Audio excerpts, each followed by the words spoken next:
আর আজকে যে সাইনবোর্ড দিছে আজকে দেয়া দিছে নাকি ওই আগে দেয়া দিছে আল্লাহ আগে সাইনবোর্ড দেখছে আগেটাই কইছে এটা তোমার জায়গা তো আমরা বুঝি জায়গা যদি আপনাদের হইও থাকে আজকে কত বছর পরে এই জায়গাতে আপনারা সাইনবোর্ড দিতে গেছেন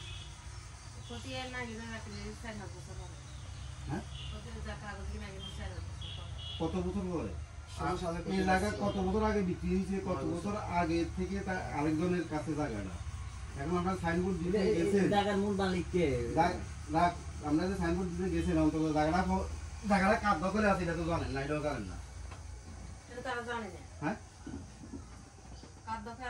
কাদ দখলে আছে এটা তো জানে না জানেন না তো আমরা যদি আমরা একজনের জায়গা দেখি এটা দিয়ে হেবেন আমি নেই কিছু ইয়ে লাই তোর কোন ফোনটা দিন আমরা তো দলিল পত্র আছে হ্যাঁ সাইনবোর্ড দিয়ে যারা সাইনবোর্ড দিয়ে আইছে সাইনবোর্ড দিলে যে জায়গার মালিক হইছে এখন আপনি এটা করে নিয়ে আইছেন আপনার কাছে এটা বাদ দে হ্যাঁ এখানে সামাজিক ভাবে বসবাস করে না সামাজিক এই যে কাকারা ছিলেন তোর সাইনবোর্ড আপনি বাইরে ছিলেন না না সাইনবোর্ড লাগা দিয়ে আছে আমি একটু কথা কাকা শুনেন এই জমি তো তোমার মালিক দাবি করছেন আপনি জায়গার মালিক এখানে আপনার ভাই আছে মুরব্বি আছে না চিনেন তো বাড়ি গেছিলেন তো মজা মাস্টারের বাড়ি আসার বিচার দেখেন আছে মোটামুটি জানেন তো হেমিয়া এখানে করে ইয়েন্দি মুসু কাকা আছে আরো অনেকেই আছে যেমন এই যে কাকু আছে আপনি কাউরে জিজ্ঞাসা করছেন যে আমি তো এত বছর দখলে যাই নাই আজকে এনে যে সাইনবোর্ড দিব এই জমিটার মধ্যে আমরা কি করেন কাউরে জিজ্ঞেস করেন নাই মানে আপনি মালিক মনে করছেন আপনি সাইনবোর্ড দিচ্ছেন আপনারা কে বলছে লাগাইছেন সাইনবোর্ড আমরা তো আগে শুনছি আমরা জায়গা আইবেন দৈরও গাছে গেছে না তারা কিতা কিতা কইছে এর আর মতন নিয়ে কাছে বিচারও দিছে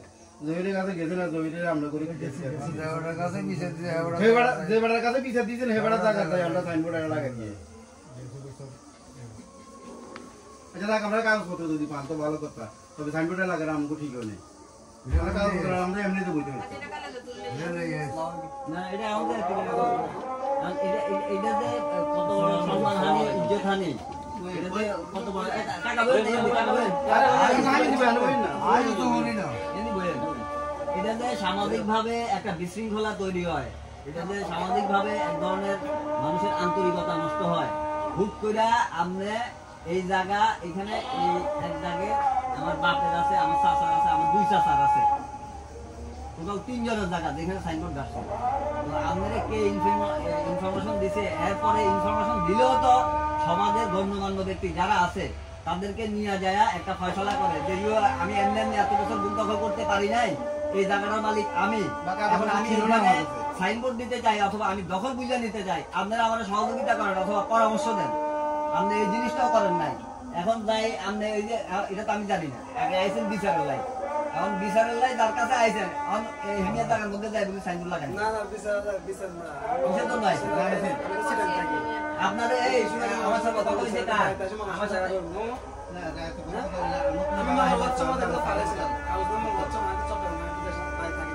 আচ্ছা তাই তোমার সাথে কথা হয়েছে তোমাদের টাকা দিব কে বলছিল টাকা না ওই মামা আমাকে যে মামার সহ কথা হয়েছিল হ্যাঁ ও আমার কাছে সব বুঝেছিল আমাদের দায়িত্ব বেশি জায়গাটা তোমরা কিভাবে মালিক ক্ষতি হলে মালিক হওয়া যাবে আমাদের মুক্তপুর হাতে অনেক জায়গায় আমার আব্বার নামে ক্ষতি হয়ে গেছে ভুল বয়সে এগুলো এখন আমাদের ক্ষতিও না থাকবে দিতে আমরা এটা দেখবো আমি তো সামনে তো একা মালিক ক্ষতিও না টাকা পয়সা দিয়ে দিব এই কথা আমার রেকর্ড আছে কিন্তু আমার ফোনে যদি তোমার সাথে কথা হয়ে থাকে এই কথা শেষ করতে নাই আচ্ছা আমি কিছু দিয়ে দিব কে বলছে জোল মামা আমি বলছি যে আমি বলছি আবার আমার বড় খালাস ছেলে বলছিল মালিক আপনাদের জায়গার মালিক এর নামে কি দিব আমাদের তো উমেশ ছিলাম মালিক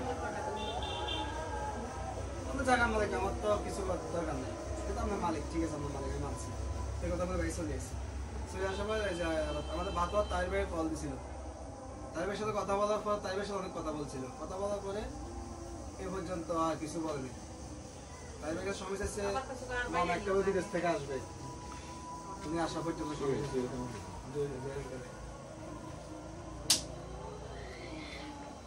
একটু কথা আমি তো চট্টগ্রামে থাকি জায়গা করানোর কত হয়েছে জহিরুল লাগে আর কোনো জায়গা মানে নিশান টাঙ্গাইছে দিলে দিতে আচ্ছা তুমি যখন আলো কথা কইছিলেন তোমার সামনে আলো করা হবে মামা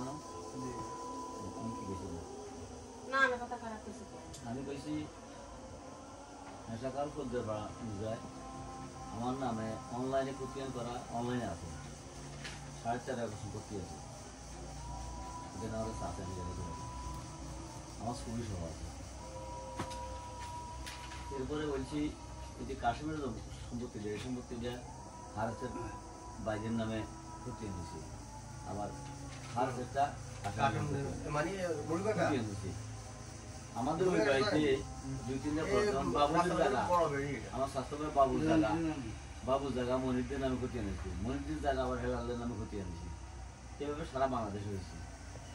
বলি খতিয়ান কারেকশনের জন্য আবেদন করতে হয়, কারেকশন হয়। এখানে যে সম্পত্তির যে বিষয়টা, সম্পত্তির মালিক তখনই সে হয় যখন তার ছাপ্পাওয়ালা দলিল থাকে অথবা ওয়ারিশ হিসেবে তার কোনো খতিয়ান থাকে, ওয়ারিশের রেফারেন্সে যদি খতিয়ান থাকে, ওয়ারিশ হিসেবে মালিক হয়ে সে এখানে জায়গাটা বুক দখল করে। এখানে এই জায়গাটা দেখো, এই জায়গাটা তো অনেকগুলি দাগ হয়ে গেছে এখন। অনেক এটা একটা দাগ ছিল, এটা হয়তো তোমরা জানো না, এটা একটা দাগ ছিল 888 দাগটা আছে। এই দাগটা উত্তর মাথার থেকে শুরু করে আমার বাড়ির পুরান বাড়ির মাথার পাশে যেটা মনিরদের বা দরিদ্রের জায়গা, এখান থেকে শুরু করি রোশনের বাড়ি পর্যন্ত রয়েছে। দেখো যাক, এখন আমরা যে দাগটা খরিদ করছি এই দাগের জায়গায় আছে মাত্র 20 ডিসিমেল, খতিয়ানে আছে 20 শতক। এই 20 শতক জায়গা আমাদের কাছে বিক্রি করছি 3 জনের থেকে আমরা 3 দলিল কিনছি, 3টা দলিল আছে, 3 দলিল অনুযায়ী আমার খতিয়ান হয়েছে। এখানে 16.5 ডিসেম্বর খতিয়ান আমার দলিল অনুযায়ী হয়েছে এবং এটা খারিজ হয়েছে, আমাদের বাইরের ভিন্ন নাম খারিজ হয়েছে। তো অফিস তো আর পাগল না, দেশে এখন সব কিছু অনলাইন ডিজিটাল, এখানে কোনো কিছু গোপন করা বা কারো কিছু কেউ আত্মসাৎ করার সুযোগ নাই।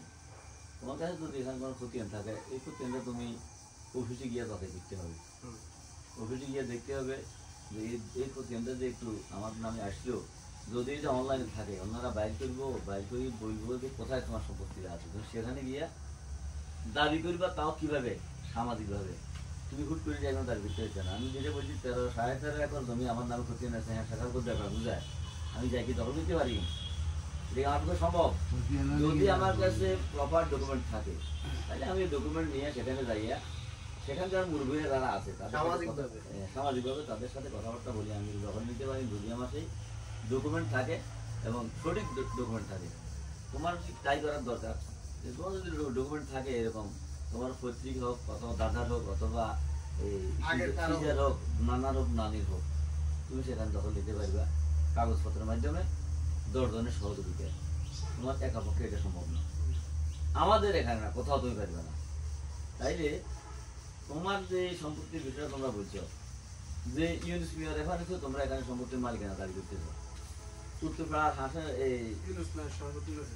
আমি বলি না, আমার কথা উত্তরপাড়ার যমুন আলীর বাপের নাম ছিল হাসান আলী। এরা ছিল আমাদের বাড়ির উপাসে এই সম্পত্তিগুলির, এবং জিরাঙ্গা সারাবাড়ি পেতাম সুল্লা সারাবাড়ি, এই সম্পত্তির মালিক ছিল তারা। এর খুব উত্তর দিয়ে যে জায়গাগুলি ছিল এরা বান্দাবাড়ি ইউনুস মিয়া সৈয়দ তাহের মিয়ার বাপ, কাঠবিহারি তাহেরের বাপ, অথবা মুক্তেশ মিয়ার বাপ, মুকসেদ দেবের বাপ, ইউনুস মিয়া নাম ছিল। উনি ওই জায়গায় জমিগুলি চাষ করছে। আমার দেখা, আমার বয়সে আমি দেখছি উনি এখানে হাল নিয়ে আসতে সইতো, 3 দিয়ে আলো যেত। শেষ পর্যায়ে যাই উনি এই জায়গাগুলি কিন্তু প্রথম বিক্রিটা করছে উনি মৌলভী দেওয়ানোর কাছে, এরপর বিক্রি করছে আমার জ্যাঠাতো ভাই মুজিবুর রহমানের কাছে, এরপর বেলায়েত হোসেনের কাছে, তাই না?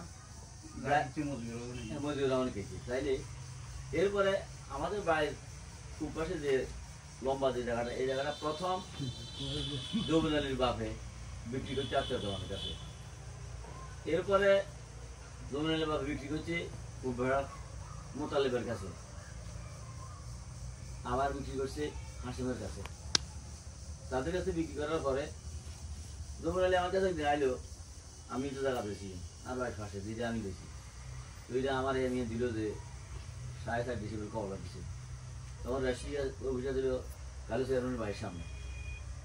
এটা হইল এরশাদের আমল, এরশাদের ক্ষমতায় তখন কবলা নেওয়ার পরে ওইখানটা কবলা নিলাম, কবলা নেওয়ার পরে খবর এলাম যে জায়গাটা তো আমাদের মোতালে বাড়ি কাছে মামা এটা তো আমার জায়গা, সামনে ক্যাম্পে কিনছে, তো আমি তো জমি নিয়ে চলেছি, আমাদের দলিল শরীর দলিল গেলাম সেখানদারের কাছে, মোসামের ইয়ার কাছে, জমিনের কাছে, কিন্তু আপনার জায়গা দুইজনের কাছে বেছেন, কাকু সোলা মাঠা ছিল, কাকু আগে বেতন আসতেন না, আমার সমস্যা কি সমস্যা, তো জায়গা এখন দিয়ে দিচ্ছে, তো এমনি কইও আমি আন্দাজ টেয়াটা অনেক দিয়ে লেগে জমিনের দিকে হয়, ঘরে বেঁচে নিয়ে গেছে। হ্যাঁ না আমার কাছে আগে দিচ্ছে, জমিটা আমি টেয়াটা অনেক দিয়ে লাগে, আমি বলে তো আমার কাছে লইছি, আমি টেয়াটা অনেক দিয়ে লাগে। Sit down, please, bro. আমি যদি নাড়ামি করি অথবা এটা বাড়াই করি, আমি কি এখানে সঠিক দলিল, সঠিক দলিল, হ্যাঁ সহি দলিল, আমার দুটো দলিল আছে, 7.5 দলিল নয়, কিন্তু মোতালেবের তো নিশ্চিত যে এটাই আমি কাজে লাগাই, এটাই আমার কাছে কার্যকর, এটা দিয়ে আমি খারিজ করছি। আমি ইচ্ছা করলে ওই 7.5 দিয়েও নয় করি, এখানে একটা অশান্তি সৃষ্টি করতে পারতাম, অশান্তি না আমাদের কোনো কিছু করতে হতো না, আইনি আদালতে কোর্টে কারণে যে আমি সঠিক থাকতাম, এবং এখনো আমি খারিজ করতে পারি, ওইটা আমি এখনো খারিজ করতে পারি, 100 বছর পরে আমার ওয়ার্ডে খারিজ করতে পারি। কিন্তু এর অর্থ তো এই নয় যে আমি আমার কাছে দলিল থাকা সত্ত্বেও আমি করি না। এখন খতিয়ান তো সারা বাংলাদেশের লক্ষ লক্ষ হাজার হাজার ভুল খতিয়ান, আপনি সেটেলমেন্ট অফিসে গেলে, ভূমি অফিসে গেলে দেখবেন কি হয়রানি মানুষ হইতেছে, কত 50টা কমপক্ষে হইব, কমপক্ষে 50টা এই ভুল খতিয়ান আমার হাতে সংশোধন হয়েছে, অনেকে হরিপুর মুজারও অনেকগুলি খতিয়ান আমি সংশোধন করছি, ওই কথাটা দোলখানা সাতবাগিয়ার দোলটা অনেকের খতিয়ান আমি সংশোধন করে দিচ্ছি। এখন এগুলি যদি এরকম কিছু থাকে তাইলে আমরা আমাদের সহযোগিতা থাকলে 100 সহযোগিতা করি, কেন যদি ন্যায্য ভাড়া থাকে। কিন্তু তুমি যেখানে একটা ফিডার দিলে বা একটা সাইনবোর্ড লাগাইলা, এটা তুমি আমার ফিডে লাগাই দিলে, আমার ফিডে, এখানে তো জায়গাটা আমি এক কথা বলছি, বহু জায়গা, অনেক জায়গা, যে কোনো অংশে তুমি যদি মালিক হও, যে কোনো অংশ হবে, কিন্তু যারা বিক্রি করে গেছে, বিক্রি করা জায়গা দলিলে যাদের কাছে দলিল আছে, এদের কাছে জারি হচ্ছে না, কোনো সুযোগ নেই। ওইখানে যে তোমরা জায়গা পাইবা, ওইখানে যে জায়গা পাইবা, এই ইনফরমেশন কে দিছে? ইনফরমেশন কেন কাগজ 16 সালে বিএস কোটিং ছিল, মানে বিএস কোটিং তোমার বাড়ি তো মনে করো ইয়াতে বাতোড়া জায়গা হইছে, এর পূর্ব পাড়া শেষ সীমানায়, এই ইনফরমেশন কিভাবে পাইছো? হ্যাঁ হারুন বেন্ডরে, মানে হারুন বেন্ডরে তোমার ইনফরমেশন দিছে যে তোমার জায়গা আছে, কাগজ আনছিল, মানে আমাদের সুবিধা বাইরে করে কাগজ দিছে যে তোমার জায়গা আছে, এরকম কিছু। আমার ছাত্র বিএস খতিয়ানে যে মালিক, এসে খতিয়ানে কি আছে আপনাকে? এসে খতিয়ান দেখছেন নি পর্যন্ত, এখন তো আর বিএস এর চল নাই,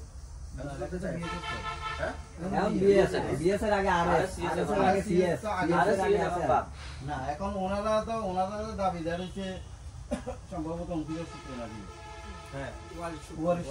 সূত্রে দাবি থাকে যে ওনাদের সিএস এবং আরএস রেকর্ড থাকবে, সিএস এবং আরএস রেকর্ড বাইর করে আপনার, আর এখানে দেখা যাচ্ছে 888 দাগে আমরা জায়গার পরিমাণ হলো 20 শতাংশ।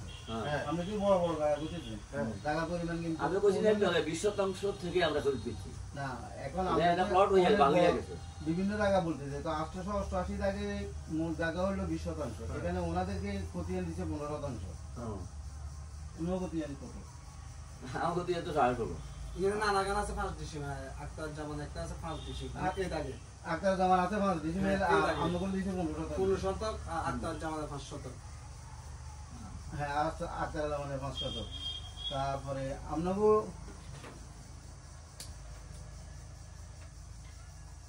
খতিয়ান নম্বর 1080, আমরা খতিয়ানটা লই মিলেন না, মিলেছেন নামারটা কাকু, নামারটা হয়ে এখন এটা নিয়ে তো এভাবে তো না, এভাবে সমাধান হবে না।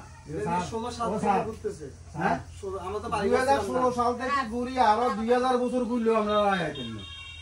ও আপনারা কোর্ট করতে হইব, আপনারা ওয়ারিশ সূত্রে যে মালিক হইলেন, আমরা কোর্ট করিয়া বন্টনামা করিয়া তারপরে যাই আমরা সম্পত্তিতে আসতে হবে। কেন আসতে হবে?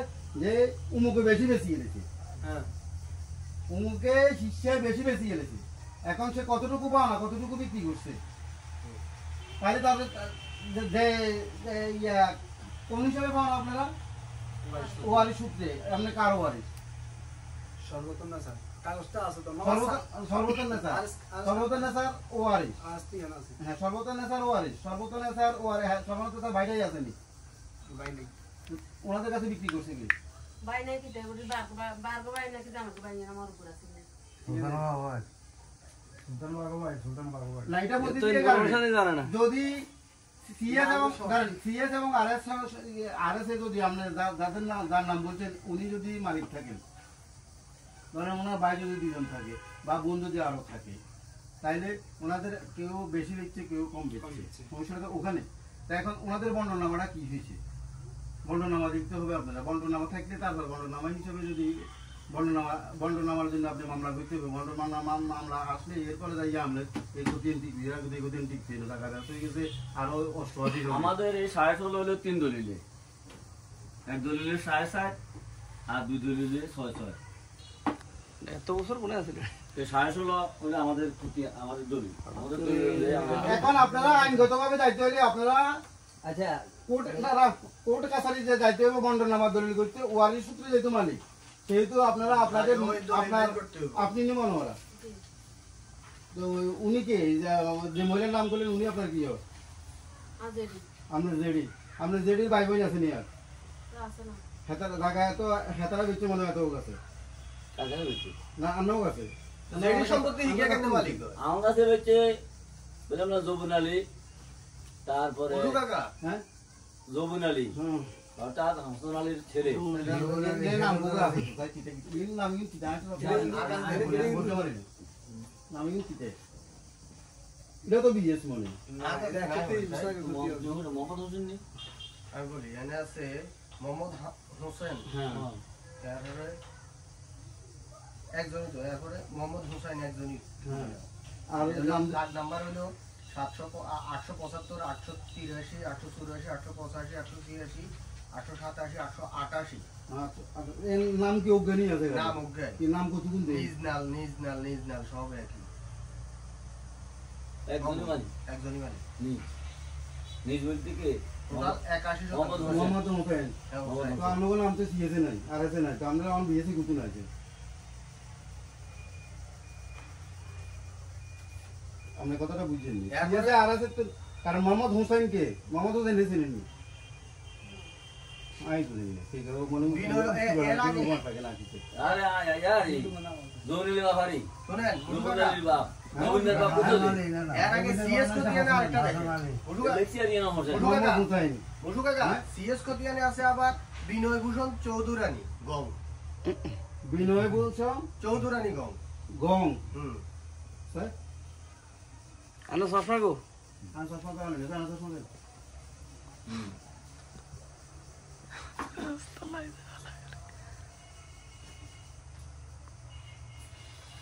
সিএস তো কি আমি না নম্বরও গো নাই আন্দাজি রাষ্ট্রীয় কিছু কিছু টাকার পরিমাণে কিছু নেই দিতে কেনা লেখা হবে না ঠিক আছে। দেখেছে হিটে আর মেনে আছে মোহাম্মদ হোসেন নিজের আগে মোহাম্মদ তাও আবার 88 মোহাম্মদ হোসেন 875 থেকে 888 পর্যন্ত বেতন মোহাম্মদ হোসেনের এটা দিয়ে আচ্ছা মিল আছে এই দেন তো এখানে মিলান